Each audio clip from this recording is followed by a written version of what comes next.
देख रहे हैं सुदर्शन न्यूज।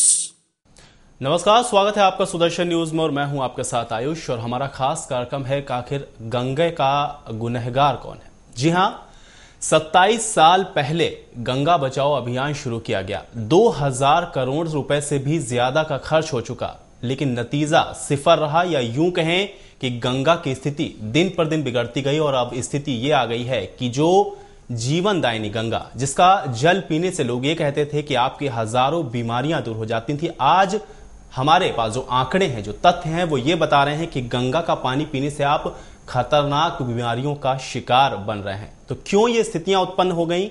गुनहगार आखिर कौन है? किसके ऊपर ये सारा आरोप डाला जाए? कौन जिम्मेवार है, आप या प्रशासन? आज हम इसी पे चर्चा करेंगे। हमारे साथ जुड़ेंगे 3 मेहमान। मैं परिचय कराता हूं आपका। मुरारी शरण शुक्ला जी, आप सामाजिक कार्यकर्ता हैं, आपका स्वागत है। इसके अलावा हरपाल सिंह जी, आप गंगा बचाओ अभियान के कार्यकर्ता रहे हैं और बहुत प्रारंभिक समय से आप जुड़े रहे हैं। इसके अलावा आप सामाजिक कार्यकर्ता हैं, आपका भी स्वागत है। बालाजी मिश्रा, हमारे वरिष्ठ संवाददाता, हमारे साथ रहेंगे, उनसे भी जानने की कोशिश करेंगे। तो कौन गुनहगार है, ये एक बड़ा सवाल तो है ही, साथ ही साथ कितना उत्तरदायित्व हमने और आपने निभाया है, ये भी एक बड़ा सवाल है। आज हम अपने पूरे कार्यक्रम के दौरान इसी पे चर्चा करेंगे।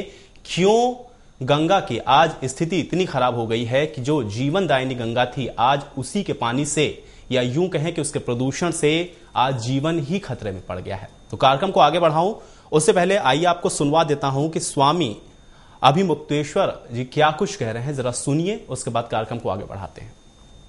और अगर प्राधिकरण को देखें तो उसका जो अध्यक्ष है वो हमारे माननीय प्रधानमंत्री जी हैं, डॉक्टर मनमोहन सिंह जी, तो वही सीधे इसके जिम्मेदार हैं। आज कुंभ पर्व आयोजित होने वाला है थोड़े ही दिनों में प्रयाग की धरती पर। उस समय प्रयाग में ही कई करोड़ लोग आएंगे, ऐसा सरकारी आकलन है। और जो प्रयाग नहीं आ पाएंगे वो किसी न किसी गंगा तट पर जो उनके आसपास होगा वहां जाकर के स्नान करेंगे। एक अध्ययन के अनुसार लगभग 50 करोड़ लोग इस अंतराल में गंगा स्नान करेंगे।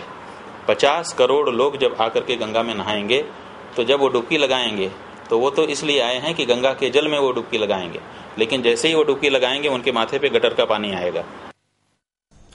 तो सुना आपने कि इतनी विकट स्थिति इस वक्त हो चुकी है गंगा की, जो कि राष्ट्रीय नदी है। और हम सवाल यहां पे इसलिए खड़े कर रहे हैं कि आखिर 2000 करोड़ रुपए खर्च करने के बाद भी स्थिति बद से बदतर क्यों हुई है। ये तो हो गया इसका एक सामाजिक पहलू, लेकिन अगर वैज्ञानिक दृष्टिकोण से देखा जाए तो क्यों इस तरीके की स्थितियां उत्पन्न हो रही हैं, आइए जरा सुनिए।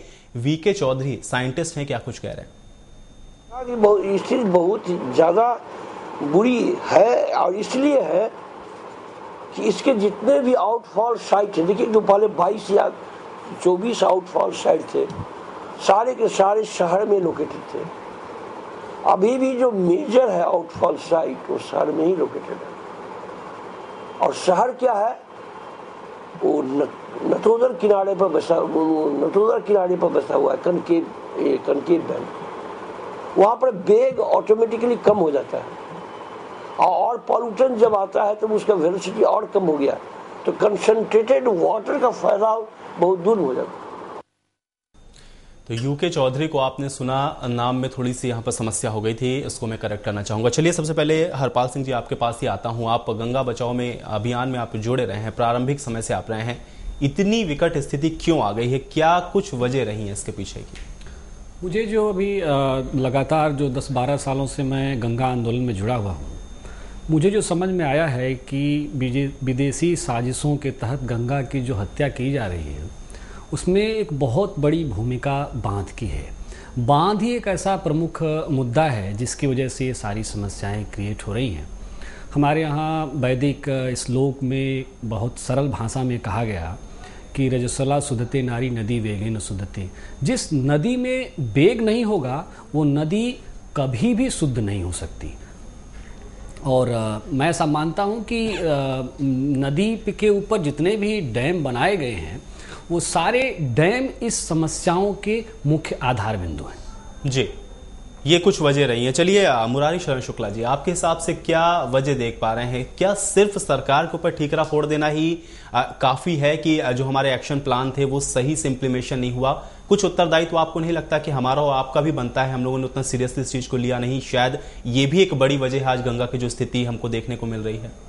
सरकार से केवल एक अपेक्षा है कि वो शहरों के सीवर का पानी, नालों का पानी जो गंगा में डालती है, कृपया उसको बंद कर दें और ये जो बड़े बड़े उद्योगपतियों के बहुत बड़े बड़े कारखाने गंगा नदी के किनारे लगाए गए हैं और उनका गंदा पानी, उनका जहरीला पानी जो गंगा में छोड़ा जाता है, उसको रोक दें। सरकार केवल इतना कर दे, बाकी कार्य जनता का है। कारण गंगा एक दुर्घटना नहीं है। बरसात का पानी बहते बहते रास्ता बनाकर और गंगा को निर्मित कर दिया हो, ऐसा नहीं है। गंगा भारत के ऋषियों के पुरुषार्थ का परिणाम है। भगीरथ और उनके साथ के बहुत सारे लोगों के सामूहिक प्रयत्नों के कारण से गंगा इस धरती पर अवतरित हुई है और गंगा का मार्ग निर्धारित हुआ है। गंगा इस भारत को तारने वाली नदी ऐसे ही नहीं बनी है, यहाँ के लोगों के पुरुषार्थ से बनी है। और मैं फिर से आह्वान करता हूं कि भारत की जनता उस भगीरथ के पुरुषार्थ को अपने जीवन में लाए वापस और गंगा को फिर से उस स्थिति में लाए। अब गंगा का मार्ग बनाने का कार्य नहीं है, गंगा को फिर से शुद्ध करके वापस उस स्थिति में लाने का विषय है। लेकिन जब तक हम इन उद्योगों का कचरा और शहरों के लोग नालियों का कचरा गंगा में डालना बंद नहीं करेंगे, गंगा का शुद्धिकरण नहीं हो सकता। आजकल मैं जुमले देखता हूं अखबारों में, चैनलों में, सारे ये दिखाते रहते हैं कि जो फूल पत्तियां उसमें डालते हैं और 100 दाह के कारण जो उसमें राख जाता है, उसके कारण गंगा दूषित हो रही है। ये बिल्कुल सरासर निराधार आरोप है। कारण जितने पदार्थ जितनी मात्रा में डाले जाते हैं, गंगा की प्राकृतिक शोधन क्षमता है जिसमें ये इनके द्वारा डाली हुई शुद्धियों का शोधन अपने आप स्वतः हो जाया करता है। और ये बात आज से नहीं, पीढ़ियों से होती आ रही है, क्योंकि भारत के प्रत्येक जनता की एक साध रहती है कि जब वो जीवन के अंतिम पड़ाव में प्राण त्याग रहा हो तो उसके कंठ में 2 बूंद गंगा जल जाए।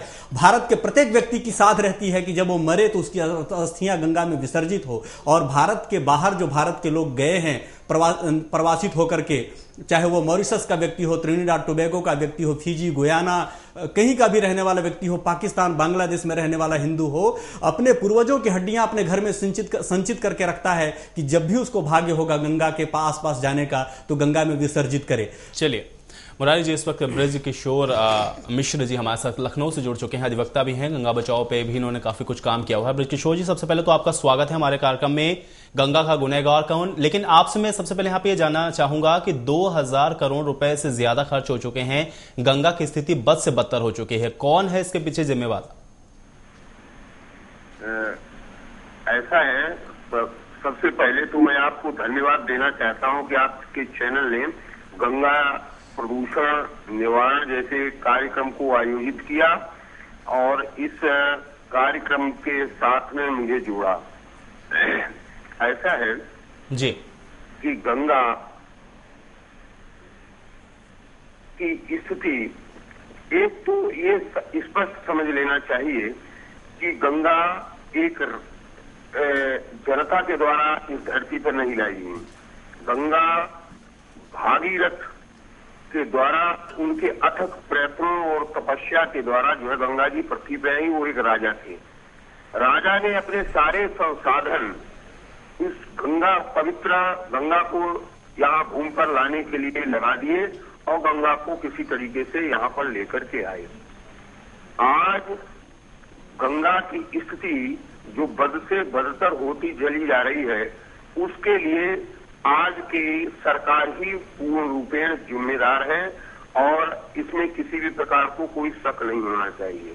कारण कि गंगा में जो नाले डाले जा रहे हैं सीधे के सीधे, गंगा में जो फैक्ट्रियों का पानी डाला जा रहा है सीधे के सीधे, इसके लिए सीधे के सीधे सरकार दोषी है।